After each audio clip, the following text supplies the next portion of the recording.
창세기 29장 오늘은 15절에서부터 35절까지 말씀을 본문 말씀으로 봉독하겠습니다.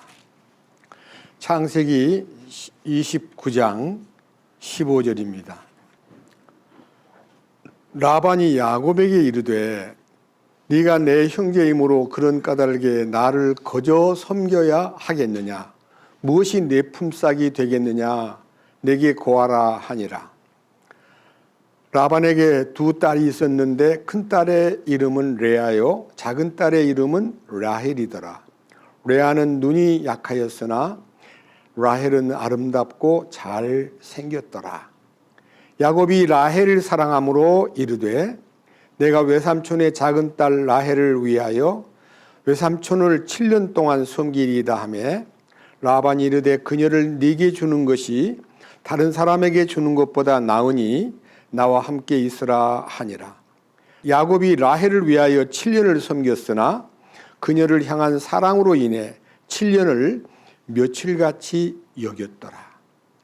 야곱이 라반에게 이르되 내 날들이 찼으니 내 아내를 내게 주소서. 내가 그녀에게로 들어가겠나이다 하며 라반이 그곳의 모든 사람을 함께 모아 잔치를 베풀고 저녁 때에 자기 딸 레아를 데려다가 그에게로 보내니 그가 그녀에게로 들어가니라. 라반이 또 자기 하녀 실바를 자기 딸 레아에게 여정으로 주었더라. 아침이 되니 보라 그것은 레아더라. 그가 라반에게 이르되 외삼촌이 내게 행한 이 일이 도대체 무엇이니까? 내가 라헬을 위하여 외삼촌과 함께하며 섬기지 아니하였나이까? 그런데 어찌하여 외삼촌이 나를 속이셨나이까 하니 라반이 이르되 우리 지방에서는 이처럼 맏딸보다 작은 딸을 먼저 주는 일은 결코 하지 아니하느니라. 그녀를 위하여 이래를 채우라. 우리가 이 딸도 내게 주리니 내가 또 다른 7년을 여전히 나와 함께하며 섬길지니라 하며 야곱이 그대로 하여 그녀를 위해 이래를 채우니 그가 자기 딸 라헬도 그에게 아내로 주었고 그가 또 자기 하녀 비라를 자기 딸 라헬에게 주어 여종이 되게 하였으므로 그가 라헬에게로 들어가니라. 그가 또한 레아보다 라헬을 더 사랑하고 또 다른 7년을 여전히 그와 함께 하며 섬기니라.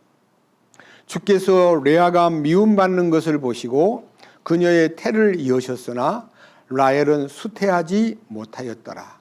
레아가 수태하여 아들을 낳고 그의 이름을 루벤이라 하였으니 이는 그녀가 이르기를 주께서 분명히 나의 고통을 보셨으므로 이제는 내 남편이 나를 사랑하리로다 하였기 때문이더라. 그녀가 다시 수태하여 아들을 낳고 이르되 주께서 내가 미움받는 것을 들으셨으므로 이런 까닭에 내게 이 아들도 주셨도다 하고 그의 이름을 시몬이라 하였으며 그녀가 또 수태하여 아들을 낳고 이르되 내가 그에게 아들을 낳았으니 이제 이번에는 내 남편이 나와 연합하리로다 하고 이런 까닭에 그의 이름을 레위라 하였으며 그녀가 또 수태하여 아들을 낳고 이르되 내가 이제는 주를 찬양하리로다 하고 이런 까닭에 그의 이름을 유다라 하고는 낳는 것을 멈추었더라. 오늘 읽은 이 본문 말씀 이외에도 30장 1절에서부터 24절까지 읽어야 되는데 이 본문은 제가 읽지 않고 말씀을 전할 때 설명 올리겠습니다. 기도드리겠습니다.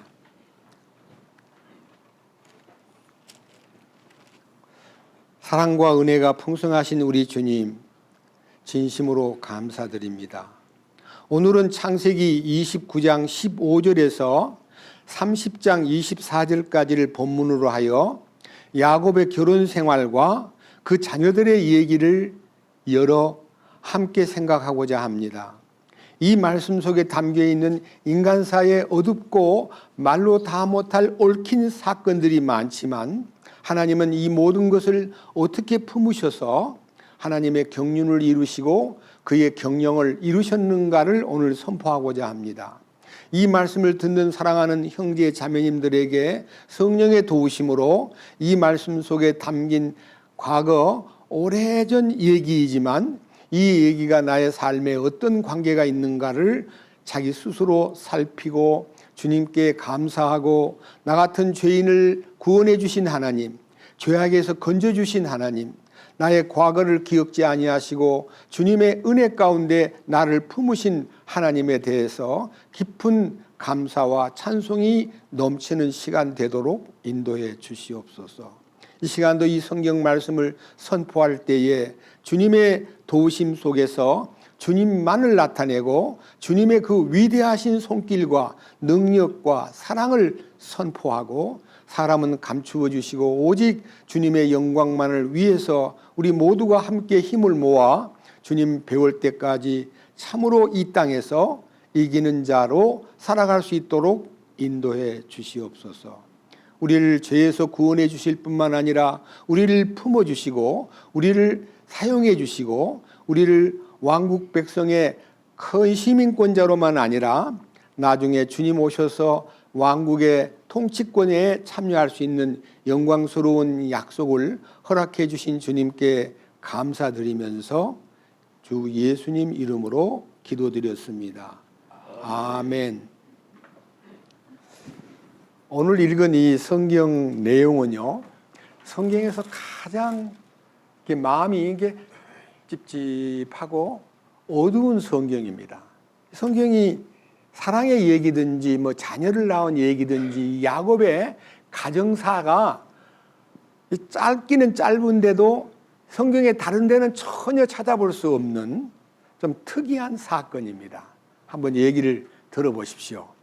야곱이 장자의 명분을 얻은 다음에 형에게 미움을 받아가지고 형이 죽이려고 그러니까 식구들이 의논해가지고 저 바단 아람이라는 하란 땅에 외삼촌 댁으로 피신을 시키는데 얼마 숨어 있다가 형의 노함이 풀리면 돌아올 걸로 생각했는데 피난 생활 20년을 한 거예요.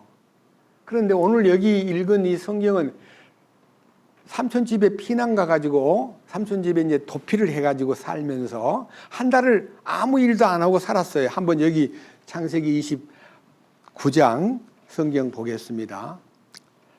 창세기 29장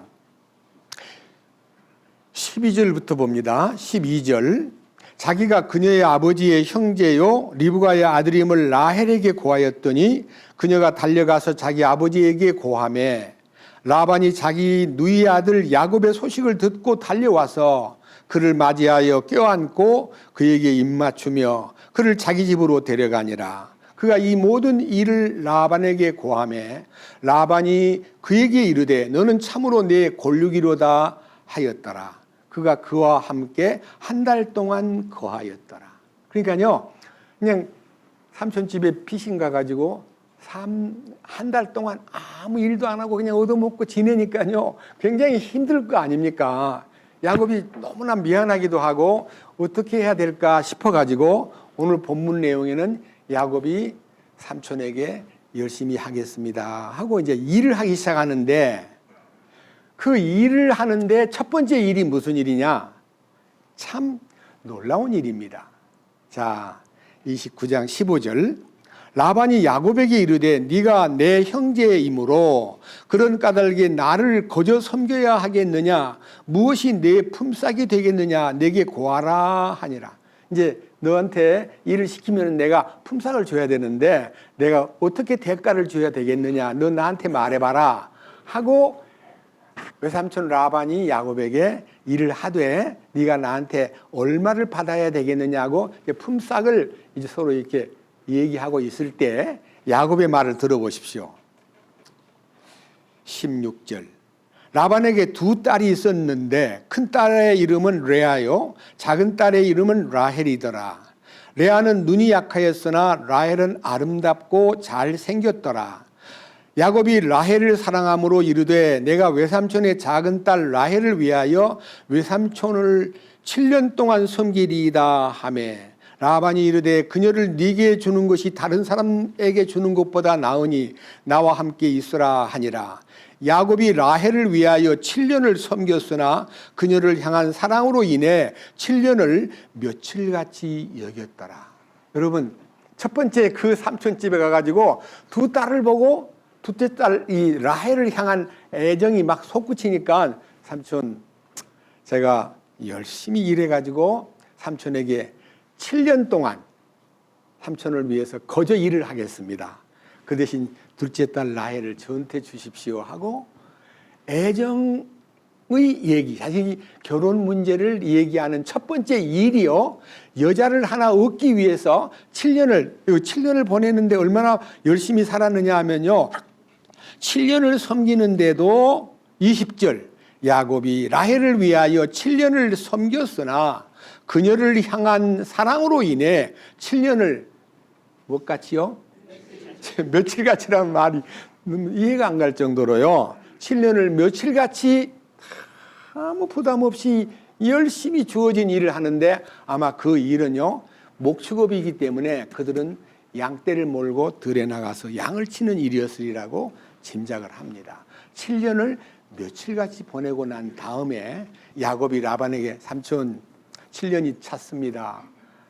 라헬을 제게 주십시오 하니까 그래 알았다 하고 이제 라반이 막 파티를 여는 거예요. 결혼식을. 자 보세요. 21절입니다.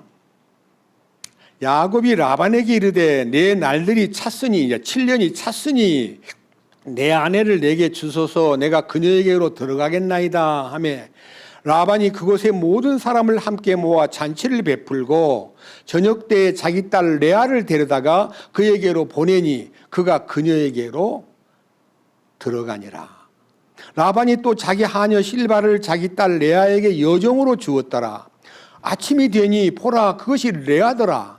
그가 라반에게 이르되 외삼촌이 내게 행한 일이 도대체 무엇이니까? 내가 라헬을 위하여 외삼촌과 함께 섬기지 아니하였나이까? 그런데 어찌하여 외삼촌이 나를 속이셨나이까? 하니 라반이 이르되 우리 지방에서는 이처럼 맏딸보다 작은 딸을 먼저 주는 일은 결코 하지 아니하느니라. 자, 결혼식이 돼가지고 아마 그 결혼식은 우리 같이 생각할 때 신랑 신부를 세워놓고 결혼하는 게 아니고 그냥 그날 그 당시 풍습은요, 이제 BC 1800년경이니까요 아브라함이 2000년경 사람이고 그 우리가 생각할 때 4000년 전 얘기니까요 결혼식이라는 게 그렇게 안 나고 잘자리에 사람을 넣어주는데 레아가 아마 면박을 쓰고 들어간 것 같아요. 그 야곱이는요 7년 동안 지켜보고 레아가 어떤 사람이고 라헬이 어떤 사람인가를 알면도 불구하고 목소리도 알 텐데 레아는 말 한마디 안 하고 그냥 다 품에 안긴 거예요. 도둑 결혼을 한 거예요. 아버지가 큰 딸을 집에 넣어준 거예요. 그때는 전기불도 없고 아마 어두웠던 것 같아요. 아침이 돼가지고 보니까 레아가 자기 품에서 잤다는 걸 알고 막 너무너무 막 속이 상하니까 외삼촌은 어떻게 그렇습니까? 나는 라헬을 위해서 7년 동안 힘들여 봉사를 했는데 어떻게 난 레아하고는 결혼할 생각이 없었어요. 그러니까 라반이 굉장히 꾀가 많은 사람이에요. 우리 지방에는 큰 딸을 놔두고 작은 딸을 먼저 시집 보내는 법이 없어. 그래서 나는 큰 딸을 준 거야. 네가 만약 라헬을 사랑한다면 또 7년을 좀 일을 해봐라. 여기 보세요. 27절. 그녀를 위해 이래를 채우라. 우리가 이 딸도 내게 주리니 내가 또 다른 7년을 여전히 나와 함께하며 섬길지니라 하매 야곱이 그대로 하여 그녀를 위해 이래를 채우니 그가 자기 딸 라헬도 그에게 아내로 주고 그가 또 자기 하녀 빌하를 자기 딸 라헬에게 주어 여종이 되게 하였으므로 그가 라헬에게로 들어가니라. 그가 또한 레아보다 라헬을 더 사랑하고 또 다른 7년을 여전히 그와 함께 하며 섬기니라. 그러니까요 14년 동안을 두 딸을 얻기 위해서 이 결혼하는데 사실은 그 당시 이제 신랑이 신부한테다가 많은 소위 말하는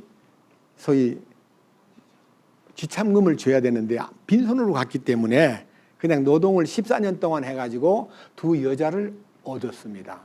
여러분, 야곱의 생애 가운데서 첫 번째 결혼 문제에서 두 여자를 얻기 위해서 14년 동안 고생한 얘기만 아니라 이 얘기 과정을 들어보면요, 세상 사람들이 생각하기에 너무나 이해가 잘 안 되고, 성경적으로도 하나님의 인도를 받는 이 야곱이 어떻게 그런 식으로 결혼을 해야만 되나, 고상하고 멋진 결혼을 하지 않고 성령의 인도를 받는다는 사람이 어떻게 이상한 결혼을 했네 하는 결혼에 대한 의아심만 있는 게 아니고요, 이제 12아들을 낳는 과정을 읽어보면요, 기가 막히게 복잡하고 순탄치 못하고 좀 짜증이 날 정도로 힘든 과정을 볼 수 있습니다.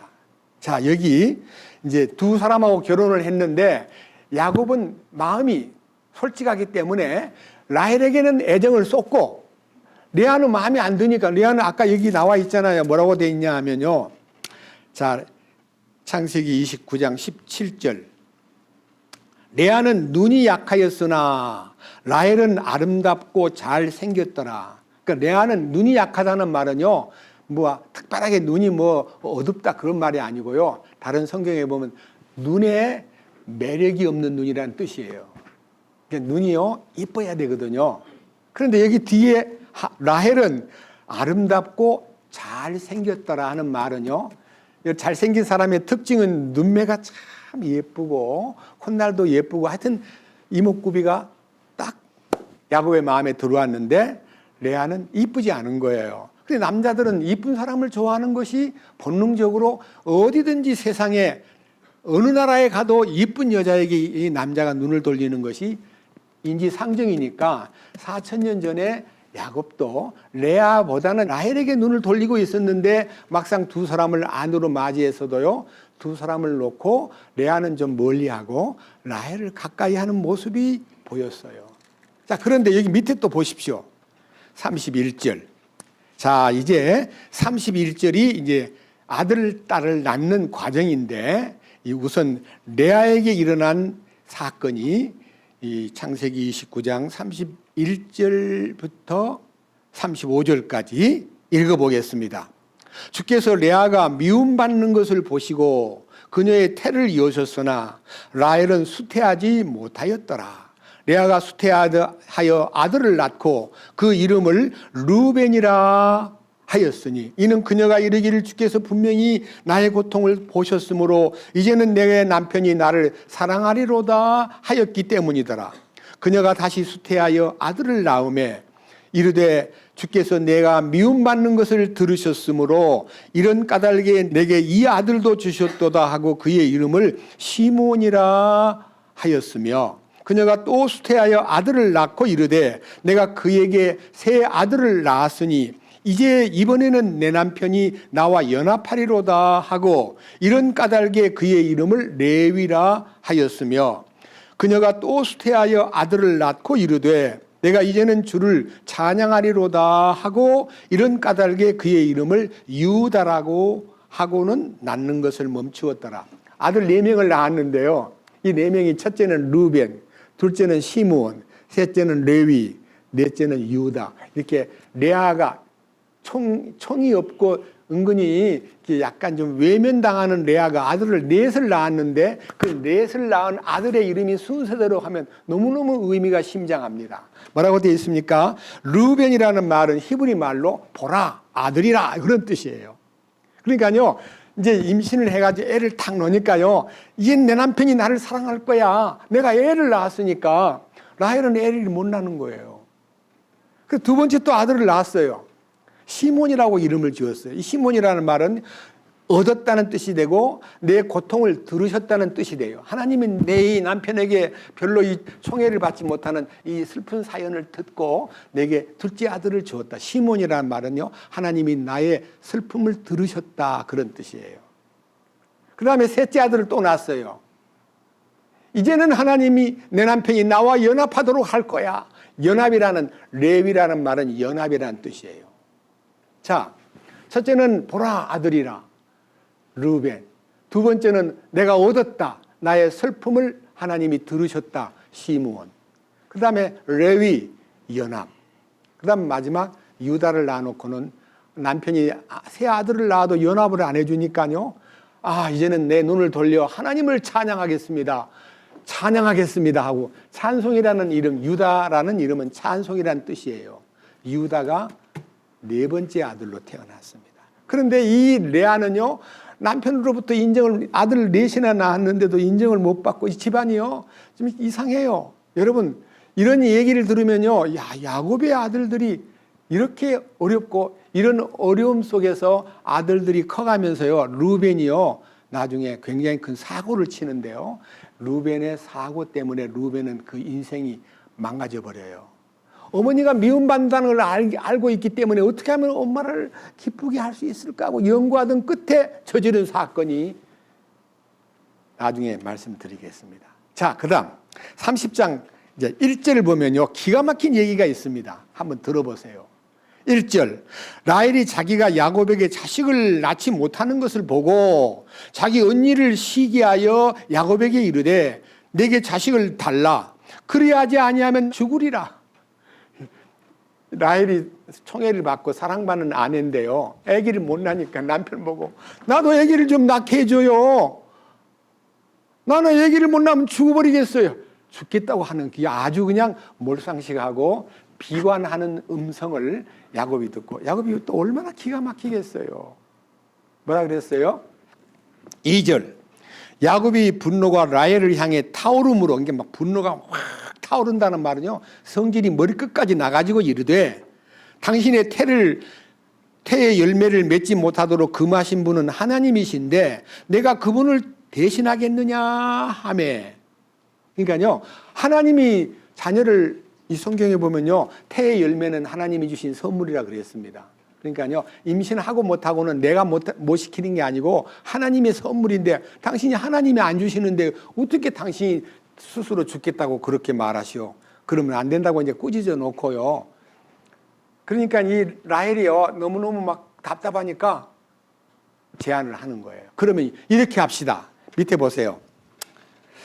3절, 그녀가 이르되 내 하녀 비라를 보라, 그녀에게로 들어가라. 그녀가 내 무릎 위에 자식을 낳아주리니 그러면 나도 그녀로 인하여 말미암아 자식을 얻으리라 하고 자기 여종 비라를 그에게 아내로 주매 야곱이 그녀에게로 들어가니라. 참, 어떻게 하나님의 말씀을 따르는 장자의 명분을 받고 장래가 촉망스러운 야곱이 자기 아내 라헬이 아기를 못 낳으니까 자기 하녀를 주면서 이 하녀하고 관계를 맺어가지고 아들을 만들어달라, 내가 그 아들을 내 품에 품겠다.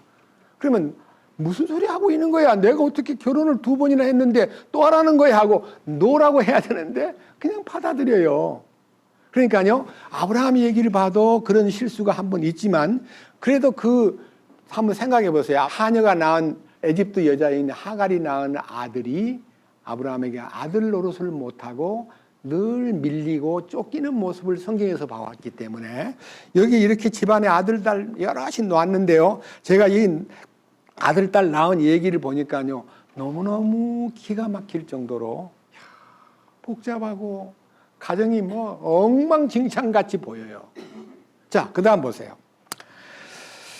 자, 4절, 자기 여종 비라를 그에게 아내로 주매 야곱이 그녀에게로 들어가니라. 비라가 수태하여 야곱에게 아들을 낳으매 라헬이 이르되 하나님께서 나를 판단하시고 내 목소리를 들으사 내게 아들을 주셨도다 하고 이런 까닭에 그의 이름을 단이라 하였으며 라헬의 하녀 비라가 다시 수태하여 둘째 아들을 야곱에게 낳으니 라헬이 이르되 내가 내 언니와 큰 싸움으로 싸워 이겼다 하고 그의 이름을 납달리라 하였더라. 여기 단하고 납달리라는 하녀, 여기 빌하를 통해서 2 아들을 낳았는데요, 단이라는 이름은 성경에서 억울함을 푸셨다는 뜻이고요, 그 다음에 여기 납달리라는 뜻은요, 납달리라는 뜻은 경쟁에서 이겼다는 뜻이에요. 그러니까요, 이 라헬이 이름을 지어준 거예요. 이 이름을 지은 건 아버지가 지어준 것도 아니고 라헬이 그 하녀가 낳은 아들 단과 납달리 이름을 지어줬어요. 자, 그러면요, 이렇게 하고 끝나면 좋으련만 옆에서 지켜보고 있던 레아가요, 또 얘기를 또 합니다. 야곱한테. 들어보세요.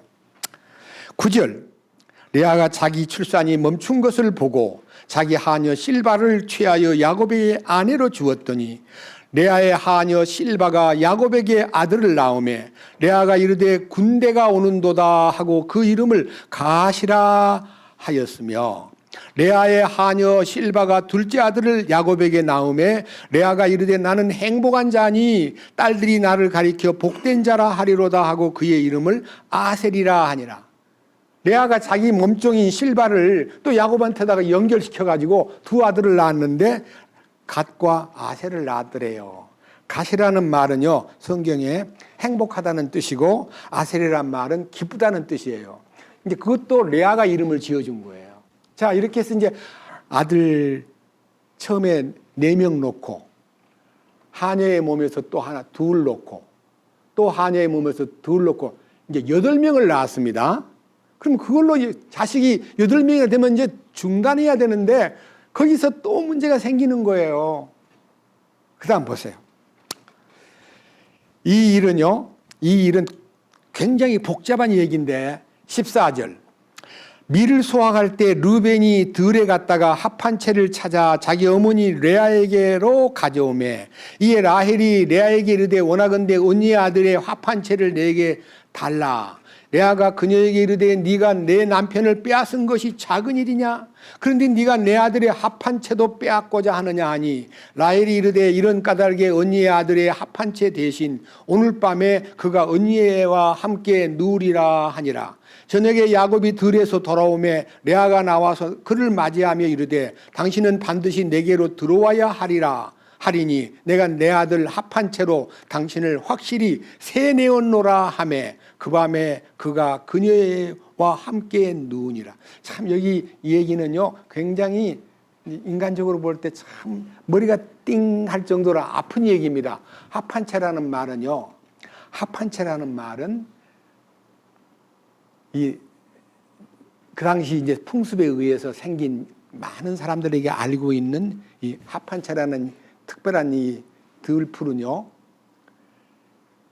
정력제라고도 하고 아기를 만들어내는 수태하는 힘이 있다고 말하는 특별한 식물이기 때문에 르벤이 엄마가 늘 아버지하고 같이 안 있고 라헬하고만 같이 있고 그러니까 우리 엄마는 너무 불쌍해 하고 르벤이 컸어요. 커가지고 이제 엄마한테다가 합한 채를 딱 주면서 아버지한테 들어가세요 하는데 라헬이 옆에서 보고 있다 그 합한 채를 자기한테 달라는 거예요. 그러니까 얼마나 기분이 안 좋으니 레아가 네 남편까지 빼앗아 놓고 우리 아들이 주는 합한 채까지 네가 뺏으려고 그래. 그러니까 아니야. 그 합한 채를 나를 주면 오늘 밤 언니를 남편하고 자도록 내가 방을 비울게. 이렇게 해가지고 언니에게 잠자리를 주는 것으로 합한 채를 르벤이 가져온 것을, 르벤이 큰아들이잖아요. 가져온 것을 라헬이 샀다고 해가지고 여기 야곱이 그날 레아하고 같이 잠을 잤다 그랬습니다.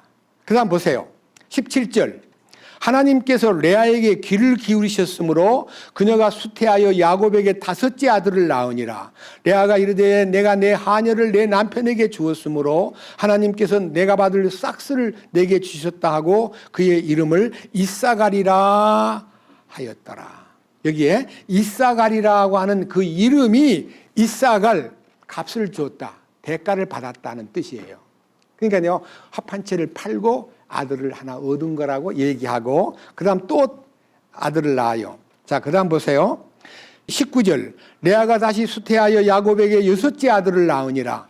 레아가 이르되 하나님께서 내게 좋은 지참금을 주셨도다. 내가 내 남편에게 6째 아들을 낳았으니 이제는 그가 나와 함께 거하리라 하고 그의 이름을 스볼론이라 하였더라. 스볼론이란 말은요, 함께 동거한다, 거한다는 뜻이에요. 그러니까 이 아들들 이름이 전부가 다 이 탄생의 배경과 그 얽힌 애정 싸움에 얽힌 얘기이기 때문에 참 지저분한 이름이에요. 아무리 들어봐도 은혜로운 이름이 아니에요. 자, 그 다음 보세요. 20절. 레아가 이르되 하나님께서 내게 좋은 지참금을 주셨도다. 내가 내 남편에게 6 아들을 낳았으니 이제는 그가 나와 함께 거하리라 하고 그의 이름을 스볼론이라 하였으며 그 뒤에 그녀가 딸을 낳고 그녀의 이름을 디나라 하였더라. 여기에 이제 6 아들을 낳은 이제 큰 부인 레아가 7째 딸을 하나 낳았어요. 야곱이 딸 하나밖에 없어요. 12 아들하고 딸 하나, 디나. 자, 이렇게 해서 아들, 딸을 낳는 과정을 읽으면 읽을수록 머리가 이게 도대체 무슨 뜻이야? 이 성경에 왜 이런 게 기록되어 있지? 하고 우리가 의심을 할 만큼 애정 싸움의 틈바구니에서 부인들을 틈에서 애를 놓은 게 아니라 하녀들을 통해서 또 애를 놓고 그 다음에 이제 마지막 이 보세요. 22절 하나님께서 라헬을 기억하시니라. 하나님께서 그녀에게 귀를 기울이시고 그녀의 태를 이으셨으므로 그녀가 수태하여 아들을 낳고 이르되 하나님께서 내 치욕을 없애주셨다 하고 그의 이름을 요셉이라 하며 내 치욕을 없애주셨다. 예. 여러분 요셉이라는 아들은 여러분 이스라엘 땅에 이스라엘 민족을 애굽 땅에 팔려가 가지고 총리가 돼서 가족들을 다 구원시킨 아들이에요. 이 라헬이 낳은 이제 아들이 11번째 아들인데 이 11번째 아들이 하나님께서 내 치욕을 없애 주셨다 하고 그의 이름을 요셉이라 하며 이르되 주께서 다른 아들을 내게 더하시리라 하더라. 사실은요 요셉이라는 말은 더함, 보탬이란 뜻이에요. 아들 하나만 얻고는 감사합니다가 아니라 하나님 하나 더 주세요. 요셉이라는 이름은 하나 더 주세요라는 뜻이에요. 그런데요 아주 시간이 많이 흘러가지고 이 라반의 집에서 20년을 보내다가 이제 14년은 아까 말한 대로 14년은 아내를 얻기 위해서 봉사한 기간이고 나머지 6년은 정식으로 계약을 맺고 일을 해가지고 이제 싹스를 받는 얘기가 나오는데 엄청나게 야곱이 그 집에 들어가가지고 라반의 집도 부자가 되고 또 야곱도 그 삼촌 집에서 6년 동안 일하면서 20년 동안 일한 것만큼의 대가를 하나님이 주심으로써 엄청나게 또 부자가 됐어요. 그런데 이제 헤어지기가 무척 어려우니까 도망을 가요. 야곱은 도망가는 것이 참 명수 같아요.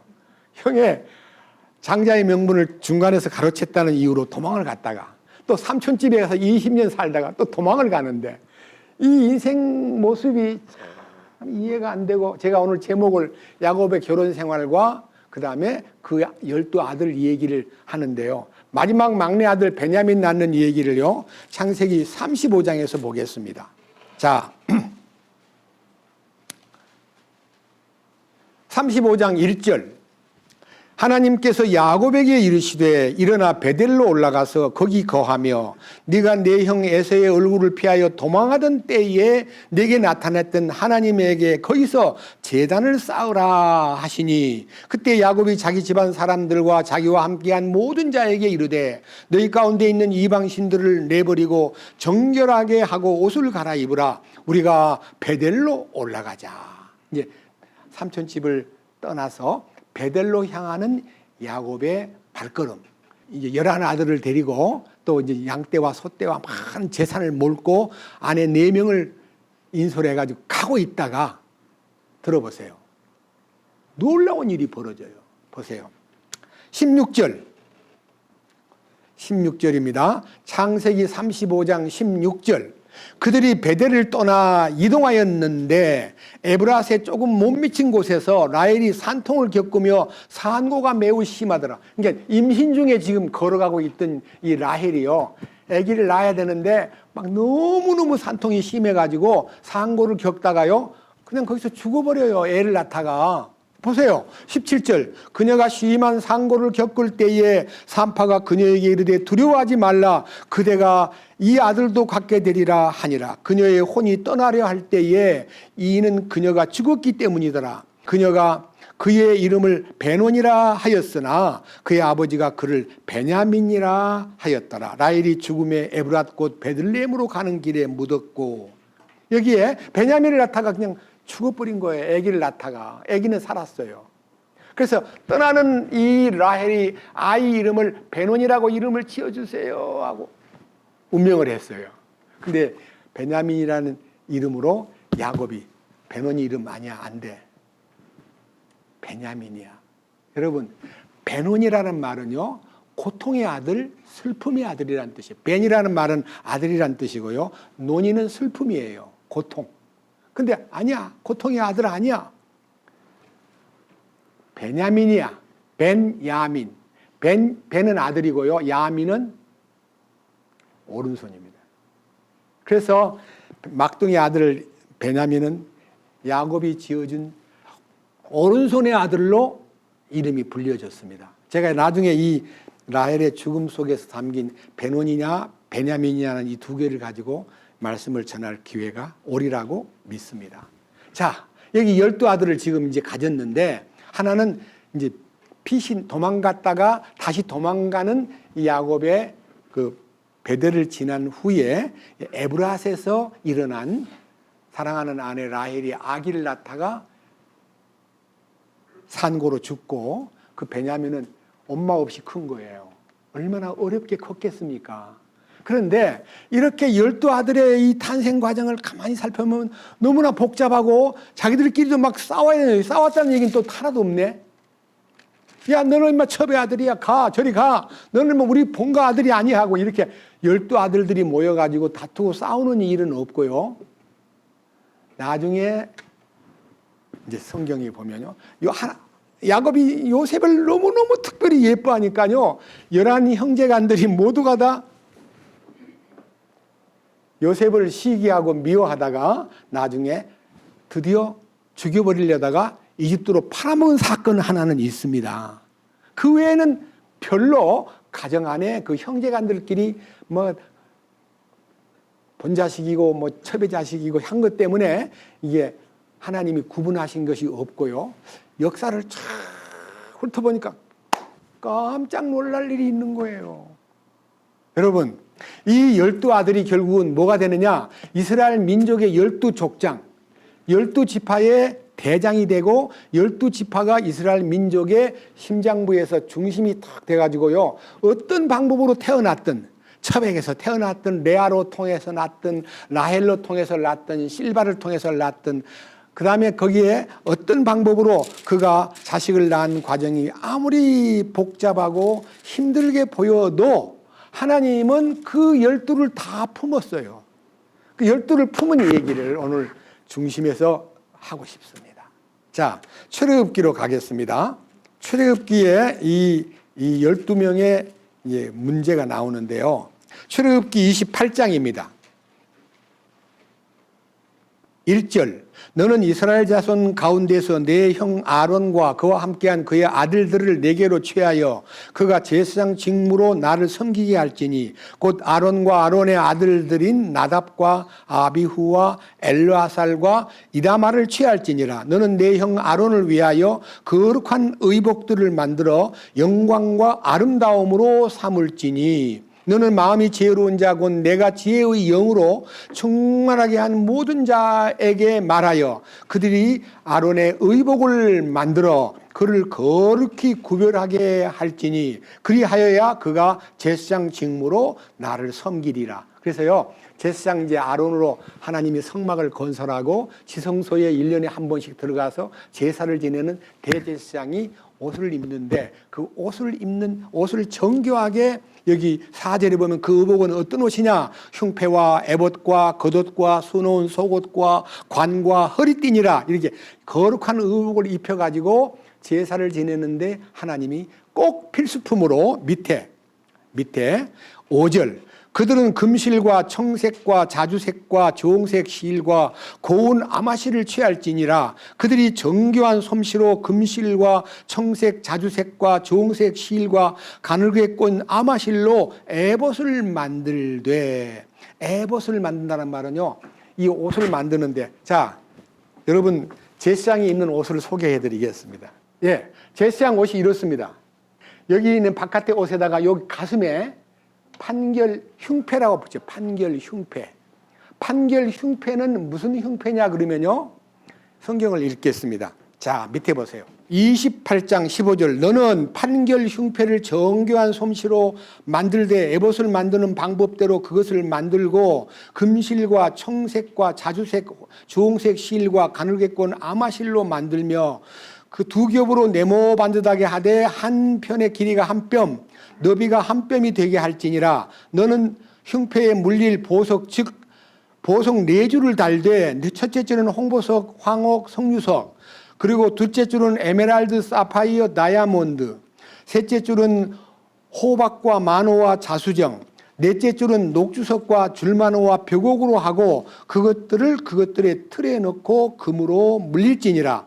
또 보석들은 이스라엘 자손들의 이름을 또 그들의 이름을 따라 12개며 도장을 새긴 것 같이 만들지니 곧 즉 그들이 각각 그 12지파에 따라 각각의 이름을 지니게 할지니라.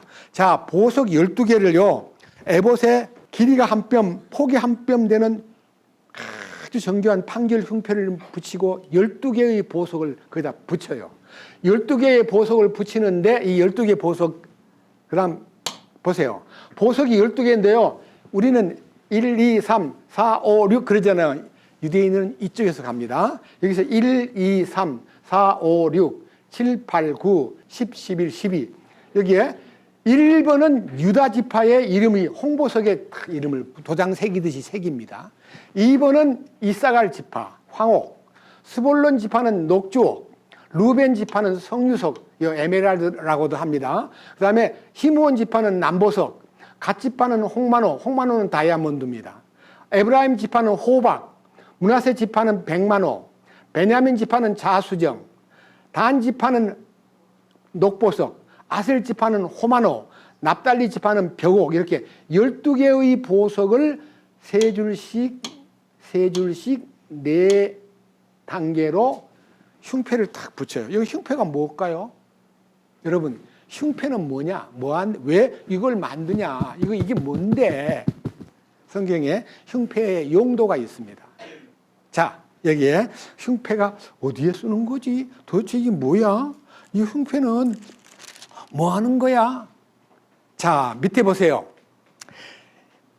출애굽기 28장 28절. 청색끈과 함께 흉패의 고리들과 에봇의 고리들을 써서 흉패를 묶고 그것을 정교하게 짠 에봇의 허리띠 위에 두고 흉패와 에봇에서 떨어지지 않게 할지니라. 아론이 성소에 들어갈 때는 자기 가슴에 놓인 판결 흉패에 이스라엘 자손들의 이름을 지니고 들어가 주 앞에서 항상 기념물로 삼을지니라. 너는 우림과 둠밈을 판결의 흉패 안에 넣어 아론이 주 앞에 들어갈 때에 그의 가슴 위에 그것들이 있게 할지니라. 아론은 주 앞에서 이스라엘 자손들에게 대한 판결을 항상 자기 가슴 위에 둘지니라. 무슨 말이냐? 자, 그림을 다시 제스장 의복 보여주세요. 이 에봇이란 말은요, 바깥에 있는 겉옷을 말합니다. 겉옷의 가슴에다가 아까 말한 대로 한 뼘 되는 판결 흉패를 붙이고 보석 12개를 달고 12지파 이름을 새긴 다음에 그 속에다가 바로 요 속에다가 우림과 둠밈이라는 상징적인 어떤 물건을 속에다 집어넣습니다. 우림은 여기 보세요. 성경에서 우림이라는 말은 빛이라는 뜻이고요. 둠밈이라는 말은 완전함이라는 뜻이에요. 여러분, 빛 가운데서 완전하신 분은 예수님 한 분밖에 없잖아요. 그러니까요, 이 흉패의 중앙에다가 속에다가 우림과 둠밈이라는 팻말을 하나 집어넣어요. 그리고 어디다 쓰느냐? 민수기 27장 뒤로 좀 넘겨가지고요. 민수기 27장 이 성경 읽으면 굉장히 기분이 좋아요. 무슨 뜻인가? 민수기 27장 21절 같이 보겠습니다. 그는 제사장 엘르아살 앞에 서고 엘르아살은 그를 위해 우림의 판결에 따라 주 앞에서 조언을 구할지니 그들은 그의 말에 따라 나가고 그들 곧 그와 및 그와 함께한 이스라엘 모든 자손 즉 온 회중은 그의 말에 따라 들어올 것이니라. 그러니까 나가고 들어가는 출입을요, 이 우림의 판결법에다가 여쭤보고 하나님이 오케이 하면 나가고 노 하면 머물러야 돼요. 뭔 말이에요? 가슴에 지닌 흉패는요, 판결을 내리는 기준이 대제사장에게 있는데 하나님 갈까요? 말까요? 그럼 가라 그러면 가게 되고 이스라엘 군중들을 데리고 가지 말라면 안 가야 돼요. 그러니까 하나님의 명령이 먼저 이 가슴에서 응답을 받고 제사장이 행동하는데 여기 이 제사장에 대한 대제사장에 대한 얘기가 히브리서 6장 7장에 쫙 보면요. 예수님이 우리의 대제사장이에요. 여러분 야곱의 12아들이요. 아무리 잘못된 출생의 과정이나 애정의 싸움이나 처백에서 낳았다거나 이렇게 저렇게 해서 또 낳았다거나 하는 이런 출생의 과거나 그들의 모든 과거는 전혀 기억도 안 하고 12보석에 탁 이름이 올라가니까요. 하나님께서 그것을 통해서 하나님의 응답을 받게 하는데 12보석을 가슴에 두는 게 뭘까요? 12지파 족장을 품었다는 뜻이에요. 여러분, 여러분들이 예수님에게 과거, 여러분 지금 여기 앉아있는 여러분들이 여러분의 출생 과거, 여러분의 집안 모습을 다 보면 그 야곱의 12아들들 중에서 하나와 같이 여기 첩의 자식이 있는지도 모르고요. 또 부부가 싸움을 해가지고 그다음에 거기서부터 어떻게 하다가 또 애를 낳았는지도 뭐 전부 다 우리 출생의 과거를 나를 만약 다 따져보면 나도 하나님 앞에 부끄러운 존재가 될 수 있고 야곱의 12아들들 중에 하나인 사람일 수도 있으나 하나님이 그 과거를 따져가지고 너는 안 돼. 너는 첩의 자식이잖아. 너는 그게 안 돼. 너는 소자야. 이렇게 해가지고 구분하지 않고 모두를 품고 하나님의 은혜 가운데 우리를 그래서 제가 아까 찬송가 나 같은 죄인을 구속하신 그 어메이징 그레이스 놀라운 은혜를 우리가 노래한 이유도 나같이 비천하고 쓸모없는 이 인생을 주님 이렇게 품어주시니 고맙습니다 라고 말할 수 있는 사건이 이 야곱의 12아들들을 통해서 우리에게 보여주고 있는 거예요. 저는 이 말씀을 읽다가요, 이 부분을 보니까 창세기 29장 30장에 있는 아주 야곱의 결혼 생활 과정이나 자식 낳는 과정이나 시기해가지고 막 오늘 밤 당신하고 관계를 맺어야 됩니다. 나는 왜 아기가 없습니까? 나 죽여주세요. 이런 식으로 비관하고 떠들고 아파하던 모든 과정은 상관없이 하나님이 그 품에 우리를 품어주심으로써 12아들의 위치가요 굉장히 빛나는데요. 두 가지입니다. 출애굽기 28장 6절입니다. 출애굽기 28장 6절 그들이 정교한 솜씨로 금실과 청색과 자주색과 주홍색 실과 가늘게 꼰 아마실로 에봇을 만들되 에봇의 두 어깨 조각을 에봇의 양 끝에 연결하여 이로써 그것이 연결되게 할지니라. 에봇 위에 있는 에봇의 정교한 허리띠는 에봇을 만드는 방법대로 에봇과 같은 것으로 만들되 금실과 청색, 자주색 실과 주홍색 실과 가늘게 꼰 아마실로 만들지니 너는 줄만호 2개를 취하여 그것들 위에 이스라엘 자손들의 이름을 새기되 그것들의 태어난 수문서대로 그들의 6 이름을 한 보석에 새기고 나머지 다른 6 이름을 다른 보석에 새기며 보석에 새기는 자가 도장을 새긴 것 같이 너는 이스라엘 자손들의 이름을 그 2 보석에 새겨 그것들을 금으로 만든 장식핀들에 물리고 그 2 보석을 에봇의 2 어깨에 붙여 이스라엘 자손들을 위한 기념 보석이 되게 하라. 자, 이 에봇을 입는 뒤에 어깨띠에다가요 양쪽에다가 보석을 딱 물려가지고 이 보석에 6 아들들의 이름을 쓰고 양쪽에 6 아들들의 이름을 쓰는 견대 여기 위에 양쪽에 이 위에 옷을 입는 에봇의 견대에다가 6 지파의 이름을 한쪽에 쓰고 보석에다가 이쪽에다가 6 지파의 이름을 쓰고 어깨에다가 메고 옷을 떨어지지 않도록 하는데 가슴에는 판결 흥패 12지파의 이름이 있고 어깨에는 양 어깨에는 6 지파의 이름을 쓴 견대가 있습니다. 뭡니까? 어깨에는 뭐라 해요? 짐을 지는 거예요. 이스라엘 12지파를 양쪽에 6지파씩 치고 견이란 말은요 어깨 견자예요. 치고 그 다음에 가슴에 품고 마태복음 11장 28절에 수고하고 무거운 짐진 자들아 다 내게로 오라 내가 너희에게 안식을 주리니 나는 마음이 온유하고 겸손하니 나의 멍에를 메고 내게 배우라.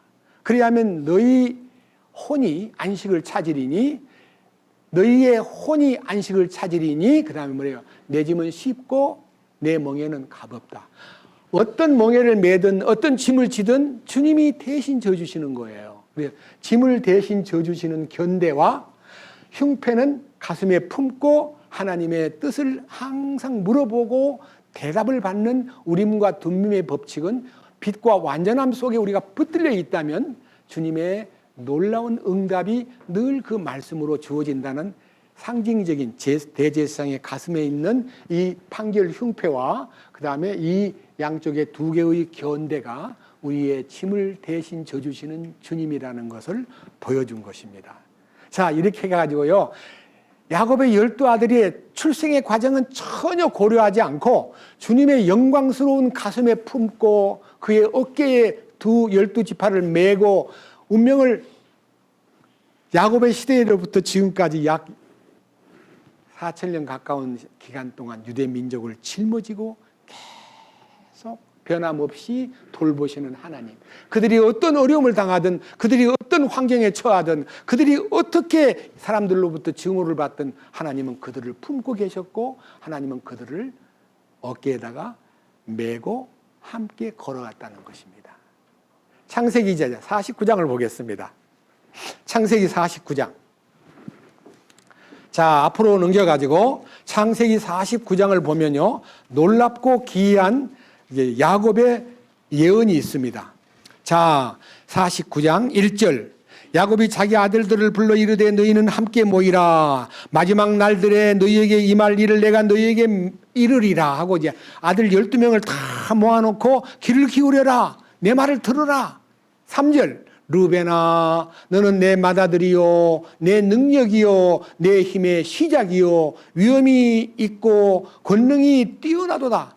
네가 물과 같이 불안정하여 뛰어나지 못하리니 이는 네가 내 아버지의 침상에 올라 그것을 더럽혔기 때문이로다. 그가 내 침상에 올랐도다. 이 레아가 낳은 첫째 아들 르벤, 야곱의 큰아들 르벤이 나중에 얼마 안 있다가요, 장성한 후에 라헬의 몸종인 빌하의 방에 쳐들어가가지고 빌하를 쉽게 말하면 간음을 한 거예요. 또 빌하는 그 야곱의 큰아들하고 용납을 했어요. 거절하지 않고. 이 사건이 터진 후에 이 르벤은 장자 명분을 잃어버리게 되고, 장자가 여기 성경에 보면 장자가 누군가 하고 따져보면 나중에 요셉이 장자가 돼요. 요셉은 장자가 되었기 때문에 두 몫을 받고요, 땅을 분배받을 때도 두 몫을 받았어요. 요셉이 장자가 되고, 그리고 그 다음 보세요. 5절. 시몬과 레위는 형제요, 잔인한 도구가 그들의 처소에 있도다. 오 네호나, 너는 그들의 은밀한 일에 가담하지 말라. 내 종기야, 너는 그들의 모임에 연합하지 말지어다. 그들의 분노 중에 사람을 죽이고 자기들의 의지대로 벽을 파내려 갔도다. 그들의 분노가 맹렬함으로 그것이 저주를 받고 그들의 진노가 잔인함으로 그것이 저주를 받으리라. 내가 그들을 야곱 안에서 나누며 이스라엘 안에서 흩으리로다. 시몬과 레위는 저주받은 운명이 되어버렸습니다. 왜 그러냐? 레아가 낳은 딸 하나가 있었는데 그 딸이요, 이방인에게 강간을 당해요. 그리고 그 강간한 그 집의 족장 아들이 와가지고 야곱에게 결혼을 하겠습니다. 그러면 그 딸을 주세요 하니까 할례를 받아라. 그래가지고 그 집 식구들이 다 할례 받아가지고 사흘 되는 날 몹시 상태가 안 좋을 때 시몬과 레위가 자기 동생을 건든 그 사람들을 가서 다 죽여버려요. 그 사건 때문에 살인자가 돼요. 근데 여러분, 레위도 살인자인데 나중에 하나님께서 성전의 일을 맡아서 제사장으로 일할 수 있도록 기회를 또 주더라 이거예요. 그러니까요, 과거가 아무리 험악하고 복잡해도 하나님이 용서해 주시면 일을 얼마든지 하나님에게 쓰임 받을 수 있다는 것을 보여주고 있는 거예요. 그 다음 보십시오. 자, 그 다음에 창세기 49장 8절. 유다야, 너는 내 형제들이 찬양할 자니라. 내 손이 내 원수의 목을 잡을 것이요, 내 아버지의 자식들이 내 앞에 절하리로다. 유다는 사자 새끼로다. 내 아들아, 네가 탈취한 것을 떠나서 위로 올라갔도다. 그가 엎드리고 웅크린 것이 사자 같고 늙은 사자 같으니 누가 그를 깨워 일어나게 하리요. 실로가 오실 때까지 홀이 유다를 떠나지 아니하며 법을 주는 자가 그 발 사이에서 떠나지 아니하리니 그에게 백성이 모이리로다. 유다야 하고 찬양하고 유다를 굉장히 높였는데 성경에 보면요, 족보상에는 르벤이 물러나고 요셉이 장자가 되었지만요, 하나님이 보실 때 이스라엘 12아들들 중에 장자는 유다예요. 여러분 마태복음 1장 보면요, 아브라함과 다윗 자손 예수 그리스도의 세계라. 아브라함이 이삭을 낳고 이삭이 야곱을 낳고 야곱이 유다와 그 형제를 낳고 유다는 베레스를 낳고 베레스는 람을 낳고 람은 아미나답을 낳고 아미나답은 나손을 낳고 나손은 살몬을 낳고 그리스도가 나시니라. 여기 예수님 나올 거 예언되어 있잖아요. 그래서 하나님의 영적 장자는 유다예요. 이렇게 해서 이제 아들들 얘기가 쫙 나오는데요, 저는 오늘 이거 다 얘기하려면 시간이 없기 때문에 야곱이 죽을 때 그 12아들에 대해서 미래를 다 예언했고 그 예언된 대로 모두에게 하나님이 쓰임을 받는데, 여기에 나타나 있는 이 얘기가요 무엇을 의미하느냐, 하나님은 그 12아들들을 이스라엘 민족의 기둥으로 삼고 그 12아들들을 통해서 이 민족을 형성하는데 대단한 중요한 12기둥이 돼가지고 이스라엘 민족을 형성하는 거예요. 하나 더 봅시다. 신명기 33장. 이제는 모세의 얘기를 들어보겠습니다. 신명기 33장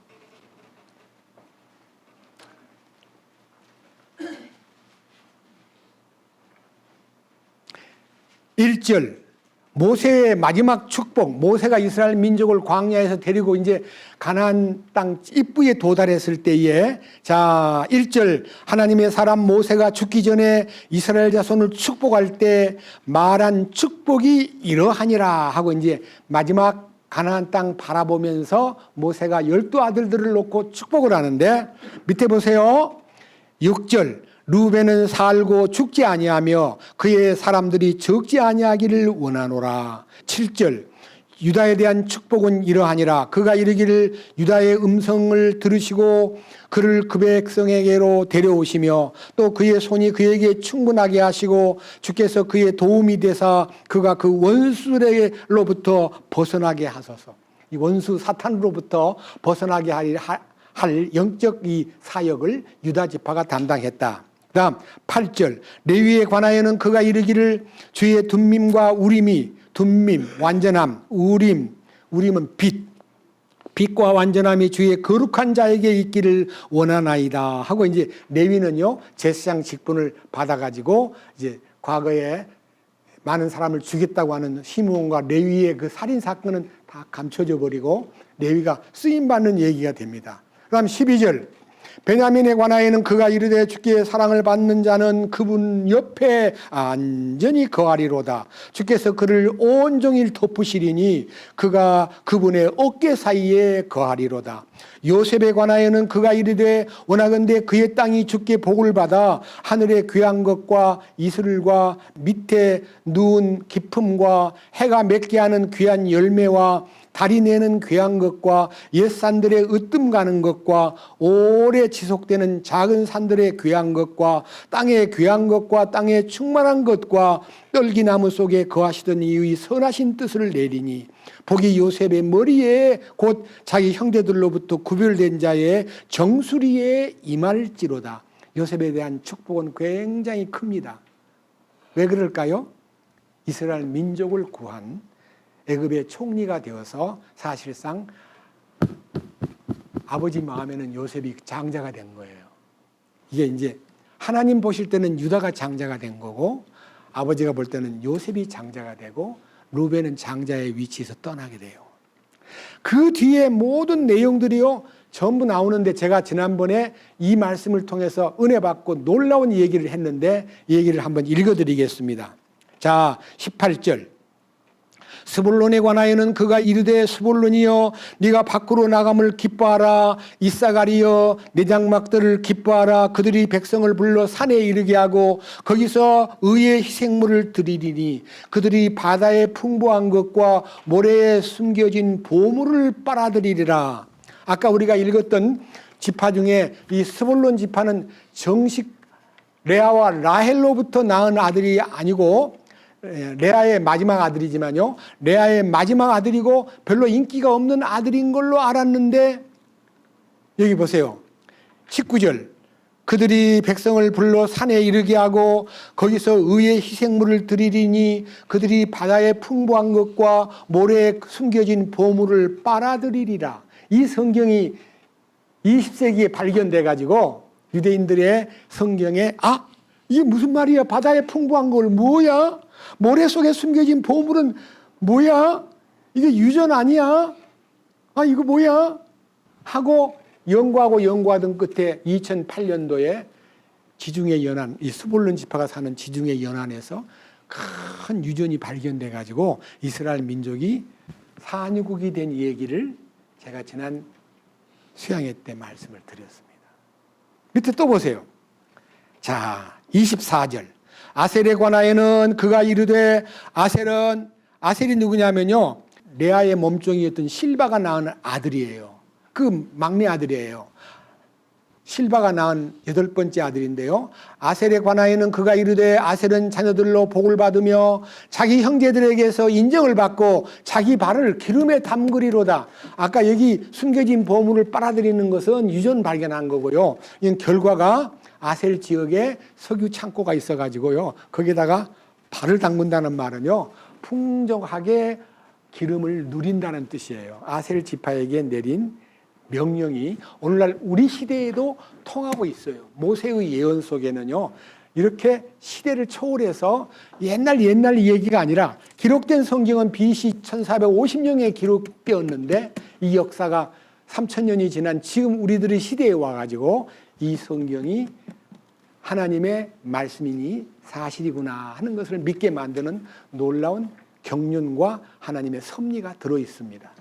저는 오늘 왜 이런 얘기를 하느냐, 12아들들이 태어난 과정을 보면 너무 복잡하고 가정에 막 싸움이 일어날 것 같고 서로 잘난 척하고 밀어낼 것 같고 하는데, 이 12명이 다 뭉쳐가지고요, 대제사장의 가슴 속에, 대제사장의 어깨 위에 이름이 딱 기록되면서 이들의 축복이 야곱에게서만 아니라 모세를 통해서 예언된 예언을 읽으면요, 여러분 나중에 이제 신명기 33장을 처음부터 잘 읽어보시면요, 와, 하나님의 축복이 이렇게 쏟아지고 있구나 하는 걸 느낄 수 있어요.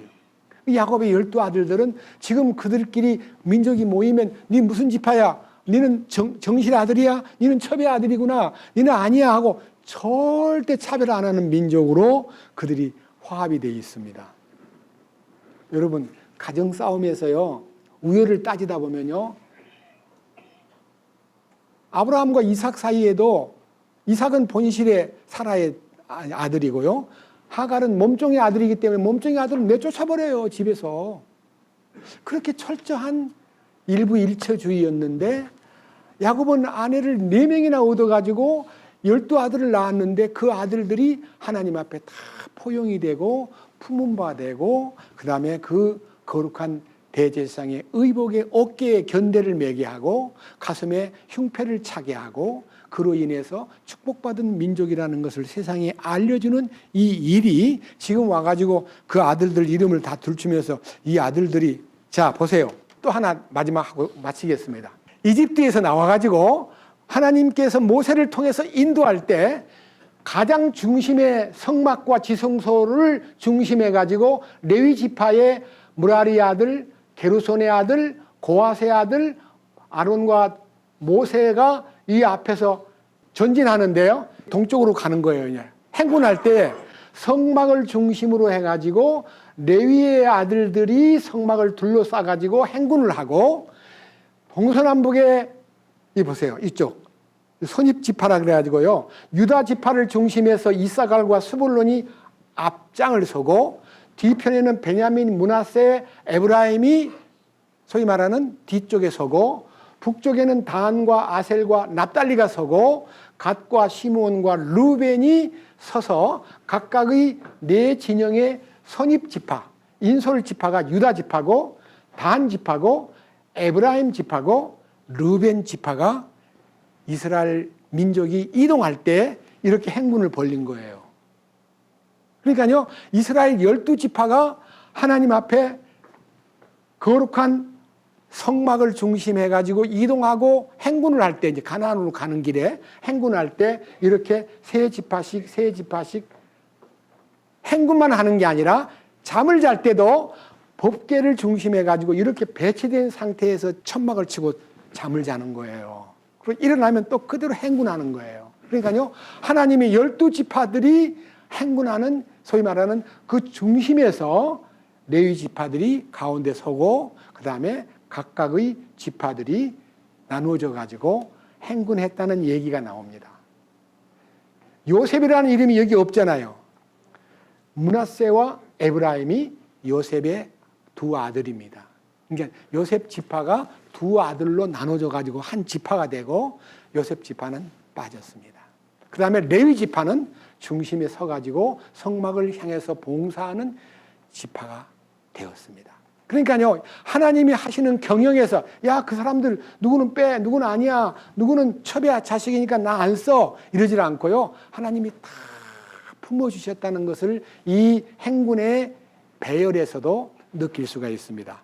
무엇을 의미합니까? 주님과 함께 걷는 걸음이에요.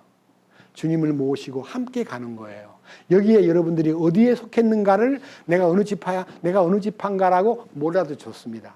나는 내 출생이 험하고, 혹시 여러분 가운데서 자기의 인생의 과거가 아무리 복잡하고 남들이 볼 때 천히 보는 사람들이 있습니다. 저는 직장에서도 이력서를 냈더니 시골 출신 하면요, 이력서도 안 보고 탁 서류를 던져버리는 회사가 꽤 많대요. 시골 출신이라고 안 알아주고, 전라도 출신이라고 안 알아주고, 강원도 출신이라고 멀리하고, 충청도 출신은 말이 뭐 어쩌고 저쩌고 하고 싫어하는 많은 사람이 있지만, 하나님은 어떤 출신, 북한 출신도 좋아하고요, 어떤 사람도 하나님은 받아주신다는 거예요. 우리의 과거가 아무리 열악하고 남들이 볼 때 변변치 않게 보여도 그분 안에 품기만 하면 인생이 팔자를 고치는 거예요. 하나님이 나를 품어주셨기 때문에. 여러분, 그 일을 감사하게 생각하면서 야곱의 가정의 복잡한 모습을 보지 말고 그 이후에 하나님이 어떻게 품고 어떻게 이끄셨는가를 이런 그림을 통해서도 충분히 마음속에서 하나님 정말 고맙습니다. 나같이 비천한 나를 하나님 앞에 너는 누구냐 물어볼 때 나는 나무 막대기, 기도할 때 그런 말 하잖아요. 주여, 마른 막대기만 또 못한답니다. 나는 흙에서 빚어진 흙입니다. 이렇게 자기가 흙이라고도 했고 나무 막대기만 또 못하다고 말했던 자기가 하나님의 그 품에 들어와 가지고 이렇게 귀하게 쓰임받는 역사를 보면요, 우리는 하나님은 인간 차별을 하지 않습니다. 우리 인간은 출신이 어디냐, 학벌이 어디냐, 돈이 있냐 없냐, 얼굴이 잘생겼냐 못생겼냐 가지고 우리 인간의 경중, 무게를 다는데 하나님은 전혀 그런 것을 초월해서 우리를 다루시고 이끄신다는 것을 여러분이 알았을 때 하나님 감사합니다. 야곱의 가정에 12아들들을 품으신 하나님이 나도 주님의 그 놀라운 사랑 안에 품고 계시는구나 하는 것을 믿으면 더욱더 은혜가 되고 감사가 넘칠 것입니다. 그래서 여기 이제 한 가지만 이제 마지막 얘기를 하고 여러분에게 정리를 할 것 같습니다. 출애굽기 28장 아까 얘기했던 얘기인데요. 다시 한번 상기하고 말씀을 마무리 짓겠습니다. 출애굽기 28장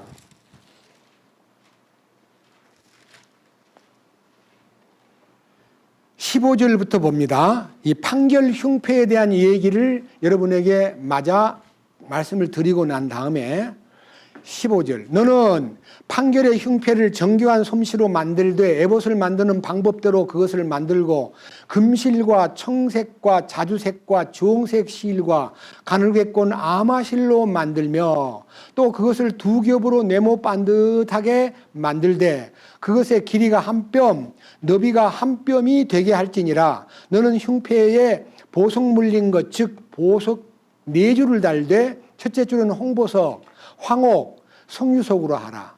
첫째 줄은 이러하니라. 둘째 줄은 에메랄드, 사파이어, 다이아몬드로 그 다음에 셋째 줄은 호박, 만호, 자수정으로, 넷째 줄은 녹주석과 줄만호와 벽옥으로 하고 그것들을 그것들의 틀에 넣고 금으로 물릴지니 또 그 보석들은 이스라엘 자손들의 이름들 곧 그들의 이름들에 따라 12개며 도장을 새긴 것 같이 만들지니 곧 그들이 각각 그 12지파에 따라 각각의 이름을 지니게 할지니라.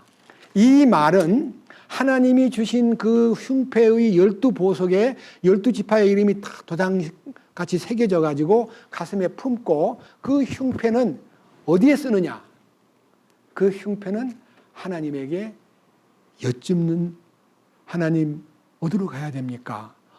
어떻게 해야 됩니까? 제가 이 일을 해야 됩니까?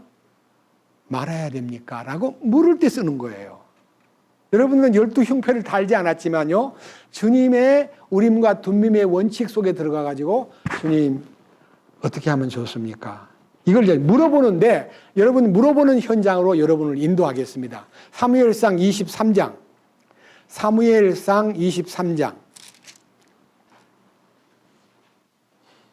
6절입니다. 사무엘상 23장 6절. 아히멜렉의 아들 아비아달이 그일라로 다윗에게로 도망할 때에 자기 손에 에봇을 가지고 내려왔더라.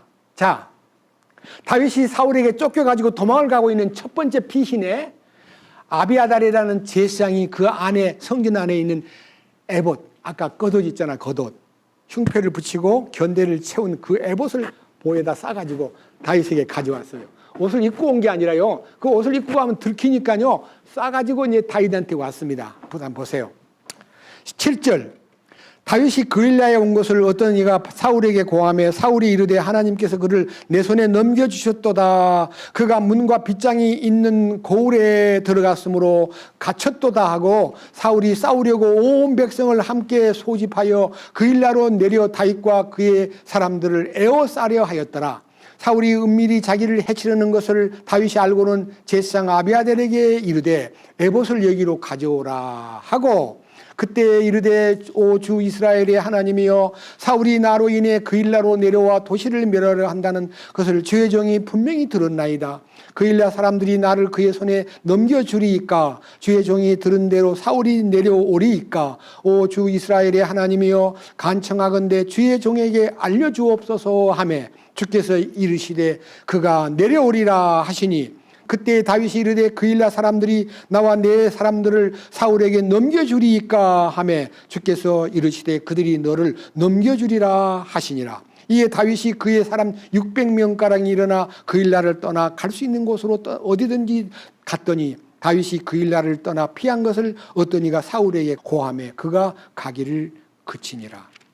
자, 여러분 그일라라고 하는 이스라엘 변방 지역의 어떤 동네에 굉장히 성곽이 든든하고 아주 큰 성이 있는데 그리로 도망을 가려고 탁 맘먹고 도망을 가는데 소문이 들리는 거예요. 누가 신고를 해가지고 사울 왕이 당신 잡으러 온답니다. 지금 떠났답니다 하니까 많은 백성들을 끌고 당신 잡으러 온답니다 하니까 아비아달을 가져와. 에봇을 가져, 그 에봇이 판결 흉패가 거기 붙어 있는 에봇을 놓고요. 하나님, 사울왕이 나를 잡으러 온다는데 그일라에 들어오면 나를 잡으러 오는 것이 맞습니까? 만약 나를 잡으러 오면은 그일라의 왕이 나를 사울에게 내줄 것 같습니까? 하니까 두 개 다 맞다. 사울이 너를 잡으러 올 거고 네가 잡히는 것을 그일라 왕이 도와서 사울 왕한테 너를 넘겨준다. 그러니까 알았습니다. 하고 다윗이 그일라로 가던 발걸음을 옮겨가지고 다른 데 도망을 가버렸어요. 사울이 쫓아오다가 야 그일라에서 도망갔대. 그러니까 가자. 사울 왕이 쫓기를 그치고 도로 돌아갔다는 기사가 여기에 에봇을 놓고 다윗이 물었다는 얘기가 기록에 나옵니다. 무슨 말입니까? 하나님께 그때는 그 방법밖에 없는 거예요. 그냥 하나님 가요 마요 거기 사람들 나를 잡아다가 넣어줄까요 말까요 하고 그렇게 묻는 것 가지고는 안 되고요.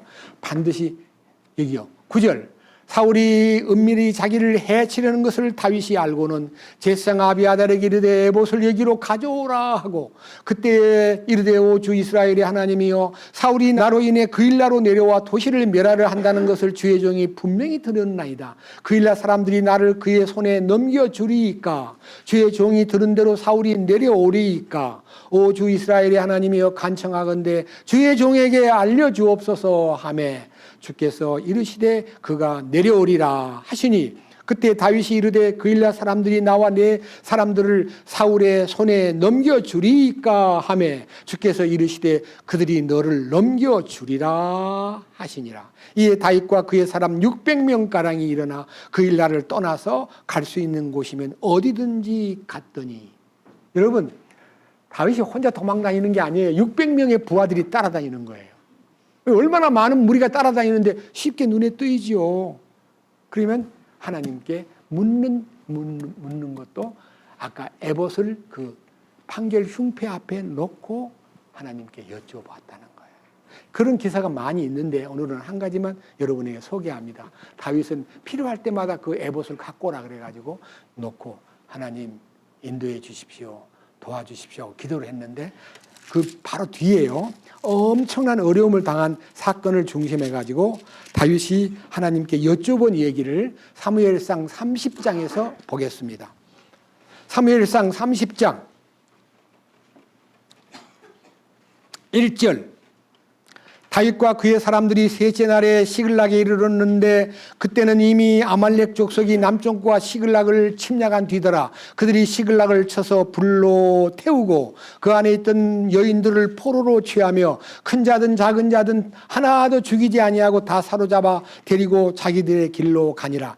이처럼 다윗과 그의 사람들이 도시에 이르렀는데 보라, 도시는 불탔고 자기들의 아내와 아들 딸들은 포로가 되었으므로 그때 다윗과 그와 함께 있던 백성이 더 이상 울 힘이 없을 때까지 소리를 높여 울었더라.